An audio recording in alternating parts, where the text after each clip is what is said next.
Nighthawks is an American thriller which stars Sylvester Stallone, Rutger Hauer, Dee Williams, Lindsey Wagner and Nigel Davenport.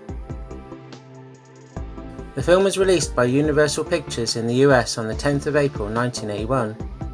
With an estimated budget of $5 million and a box office return of just short of $20 million, the film was regarded as a financial success.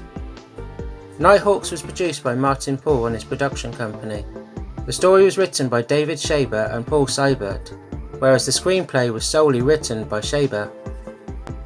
The original treatment for the story was meant for the French Connection 3, also by Shaber for 20th Century Fox.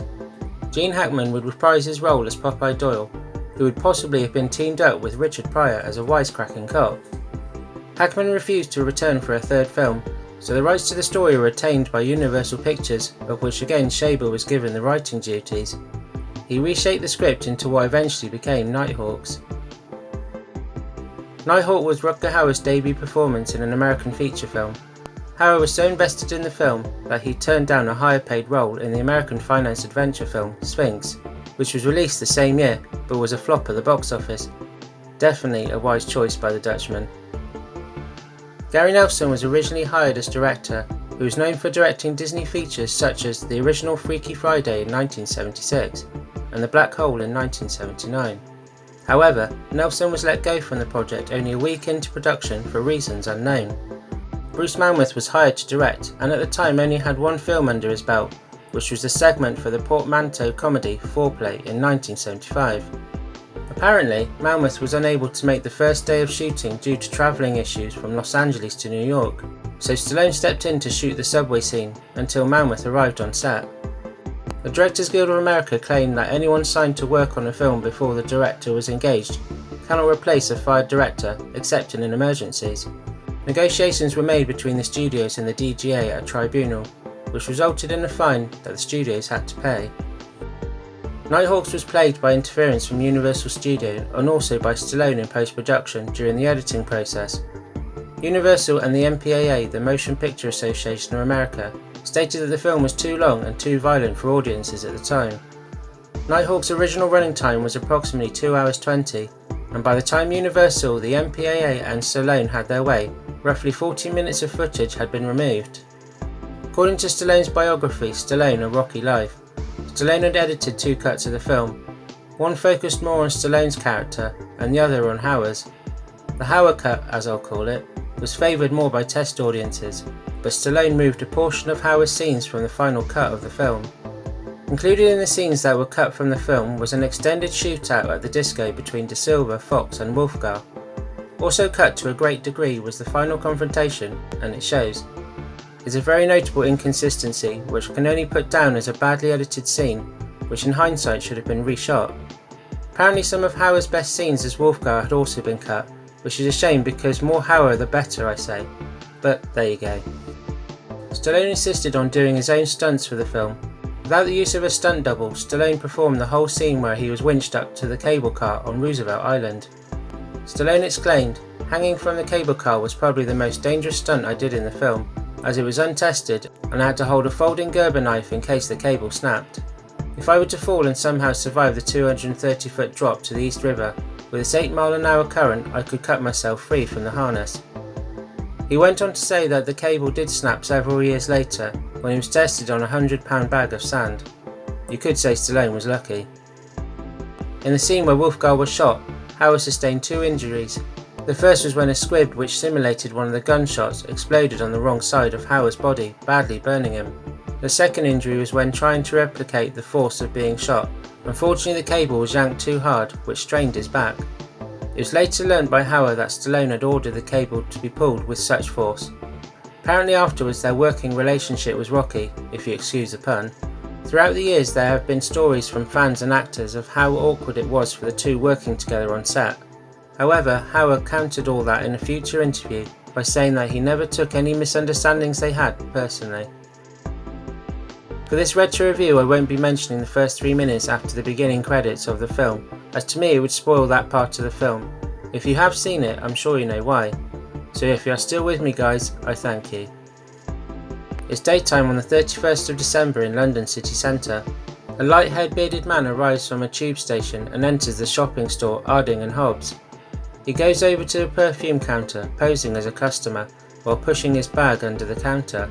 He says to the assistant he will be back. As he crosses the street, an explosion erupts from the store.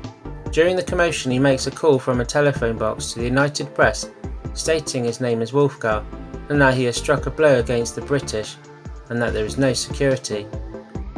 The terrorist group who hired him refused to pay up due to several children being killed in the London bombing.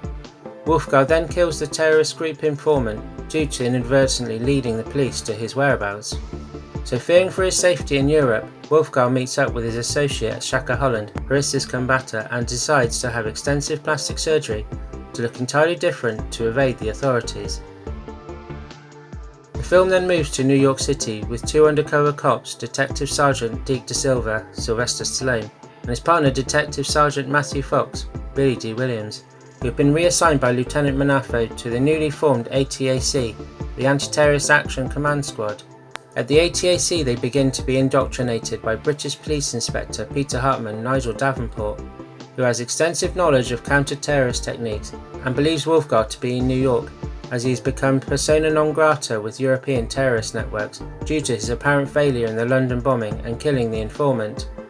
Wolfgar believes that if he commits acts of terrorism in New York, he'll prove his worth to terrorist networks through worldwide press coverage, so it's up to Da Silva and Fox to stop him. I first watched this film in the 80s when I clearly wasn't old enough, which I'm sure many of you can relate to. Ever since then I have loved it. The story is a simple one, but the film has so many qualities to it.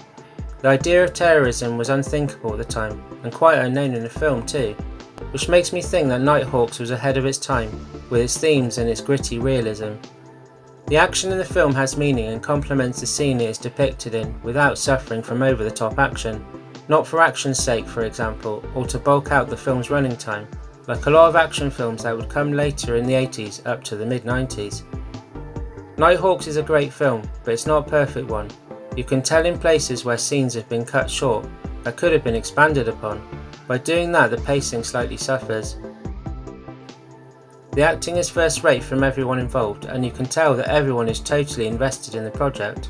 Stallone is brilliant in the film and has one of the coolest names you'll ever find in a film, while also sporting a beard which is rare in his films and suits the character. Outside the Rocky series, he easily gives his best performance in Nighthawks. Billy Dee Williams from the original Star Wars trilogy is very good in the film as Fox, and plays his character as he always does with a cool persona which works very well. He and Stallone have chemistry which makes you believe their characters are not just good partners, but have a really close relationship. Nigel Davenport, who is known for being in films like Chariots of Fire, adds a lot of class and believability to the film as Hartman. There is a great scene I always love to watch, where there is a heated discussion between Hartman and Da Silva while at the ATAC, which you could argue becomes one of the pinnacle points of the film for Da Silva. Lindsey Wagner, who is famous for playing the Bionic Woman in the 70s, is good as Da Silva's wife, Irene Da Silva. Wagner sadly is not in many scenes, due to a fair amount of footage that was filmed with Stallone, but was cut out of the final version, but just enough to show how well Stallone and Wagner worked together, and made the characters' relationship believable. I'm sure more footage would have added more to her character's development. It's not that hard to believe, to be honest, with 40 minutes of footage removed. Such a shame. Versus Combatter, who is best known for playing Lieutenant Ilya in Star Trek the Motion Picture, is very good as Shaka. She plays a strong character and has more screen time than Wagner, but I have always felt that her character could have been explained more. Last but certainly not least is Rutger Hauer as Wolfgar. Hauer is unbelievable in the role. He will be mostly remembered for playing the replicant Roy Batty in the cult sci-fi classic Blade Runner. To me, Wolfgar is his second best performance, as playing the Hitcher in the 1986 original will always be his best role in my opinion. Hauer gives us a character who is totally devoid of emotion or remorse, someone who is a calculating, exacting and patient psychopath, and Hauer plays him perfectly. For me, the chase scene after the disco is one of the most, if not the most tense part in the film. It's fantastic. The scene between Wolfgar and Da Silva in the cable car is one of my favourites in the film. Wolfgar justifying his reasons for being a terrorist to Da Silva is great. The direction from Bruce Malmuth is very competently handled, even though to be honest it's hard to know exactly what and how much he or Stallone actually shot. The soundtrack to the film is good. It's not bombastic but has familiar synth which was popular at the time. It has slow creepy moments which complements the scenes with Wolfgar in them. It has an appropriate blend of electronic edgy urban atmosphere and some orchestral interludes as well. Track 1, Nighthawks, the main theme, with its evocative moments, is the standout track for me and is often played on my iPod. Track 5, The Chase, is another standout track with synths subtly running through it. Overall, this synth-dominating soundtrack is worthy of any synth lover's attention. I remember watching the film all these years ago when my mum recorded it on VHS, and in the disco scene with De Silva, Fox and Wolfgar, my favourite Rolling Stones song, Brown Sugar, is being played. Then years later I bought it on VHS, and the song was replaced with some kind of instrumental music, which was mediocre and had nowhere near the same effect as Brown Sugar in my opinion. I've come to the conclusion it must have been either due to copyright laws or the song being too expensive for the company to have on that particular release at the time. Thankfully though, Brown Sugar has been restored on the 2016 Shout Factory Blu-ray Collector's Edition release, which has a great video transfer and a DTS Master 2-point audio track that has very good fidelity, clear dialogue and very effective separation when played through a 5.1 or 7.1 setup. There are a few decent extras that accompany the film, and it's easy to say that this release puts all other previous releases to shame. If you want the best version, I highly recommend this one. Just to mention, it states DTS HD Master 1.0 on the back of the case, but it's definitely 2.0. My final thoughts on Nighthawks: that it is a great film, but not a perfect one. Some of the film's pacing, scenes and character development should have been addressed. It'd be great one day to see a director's cut to iron out these issues, but I won't hold my breath. The action scenes in the film are very well done and believable too. As I said, the story is fairly straightforward but intriguing, with a couple of gripping moments and good direction from Bruce Malmuth. The main attraction of the film and the scaffolding that holds it up are the performances from everyone. Stallone and Hauer are the ones that stand out the most though, and each of them closely give some of their best acting of their careers. So because of very good action, tension and great performances and a lot of nostalgia for the film, I can easily look past its weak points and enjoy Nighthawks for what it is, just great entertainment.